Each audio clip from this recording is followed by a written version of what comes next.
Hey everyone, I just wanted to make a short video to kind of show you how to put in things for chapel, for timeout, as far as the team you're using, um, alongside what songs to put in, and mainly this will help everyone on the team be able to access that. It'll just be a little bit easier than a bunch of emails, which you can still do emails, but I think that moving to this platform will be beneficial for everyone. Just making this, the real reason I'm making this video is for a couple of us leaders who maybe could use some help as to how to do these things. So I'm going to go ahead and go to obviously the worship team formations, the master list here. We have everyone that that we will be using and their instruments and stuff, but also I have transferred everything now and it should be in Planning Center.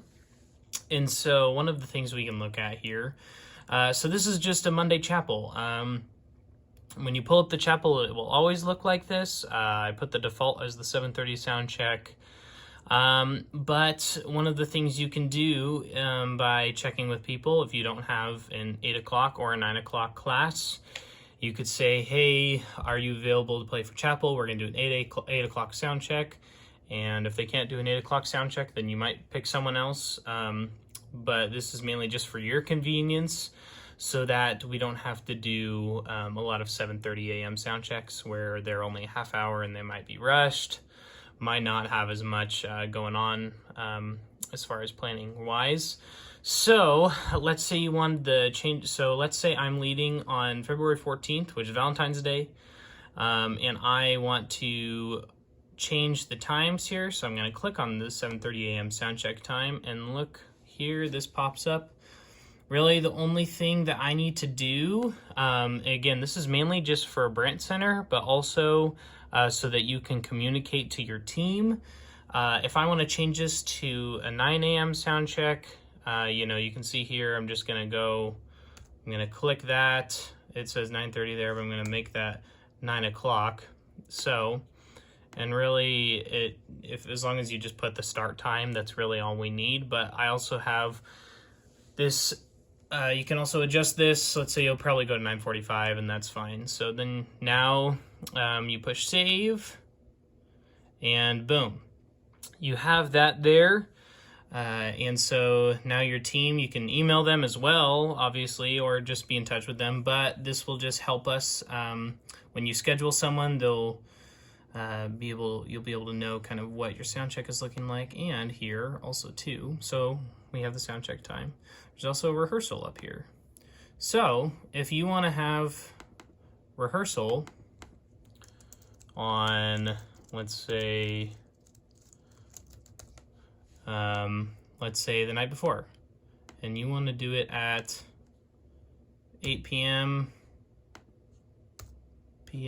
We'll go for 45 minutes or whatever. You can push save, and that'll save that rehearsal time. Again, I'm on the rehearsal tab. So when we look at right here, service time, obviously chapel's at 10:10, but also we have rehearsal 8 p.m. on Sunday before, sound check 9 a.m. Okay. So let's say we got all that going, and then how do we know people scheduled to your team? So what we're going to do here is the easiest way to do this, I found, just because of the variety of instruments and people we have, is I'm just going to go to add people, and this is C&E, that's like the Brand Center stuff, camera and stuff. I'm going to go to generic chapel band, which is right there. That's just our standard. I'm going to click on that. Boom, we have a lot of different people. Obviously, these are arranging in just, like, for example, Louis hasn't been scheduled in Planning Center to play bass for 2 years, but he probably has played bass within that time. However, let's say I'm just going to put Maddie Vandal. There she is. I have her for Vox. And it says, this is the nice thing too, we can see that she is or this is like kind of our indicator of when she was last scheduled. But let's say I don't want to have her do vocals. Let's say I want her to play keys. So what I'm going to do, I'm going to click on her there, and she'll show up right here. I'm going to click on her name, and all of this comes up. And again, this is all for admin stuff. It's kind of the funny thing that I will do for, if I know that I've asked Maddie and that Maddie's confirmed with me, but if she hasn't confirmed on Planning Center, I can even just click that she's confirmed, and then it'll show up green down here. Right now we're gonna have her pending, and I'm gonna put, I'm just in this position part right here. It said Vox, but I can change it to anything. Here are some of the options, but I am, let's say right now there's only piano/Vox. Let's say I just want her to play keys. I just type in keys, and make sure, this is very important, you have to make sure this says generic chapel band keys, and that's what I want her to do. So I'm going to go down here and click save, and boom, then it now adjusts her title there, what she's playing. And then let's say we wanted to, I'm just going to put my name in here just so I can show you an example of an email. It should, Planning Center, I should have uploaded everyone's databases as far as what they can play. Here are a couple of those options there. So instead of just clicking on my name, right now it has me for acoustic/Vox or for vocals. So let's say I actually am going to play drums. I'll click on that. I'll click on drums, and boom, pops me right in there.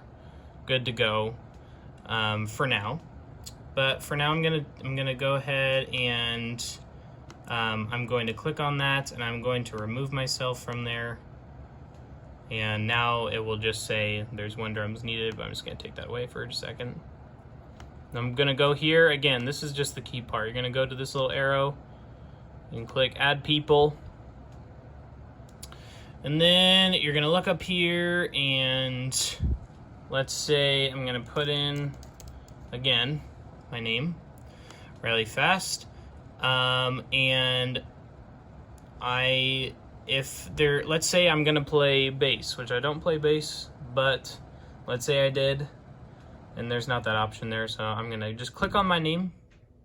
It'll drop me in there. It says acoustic/Vox. However, I'm going to click on my name, and look here, I can immediately change this, and I can put bass.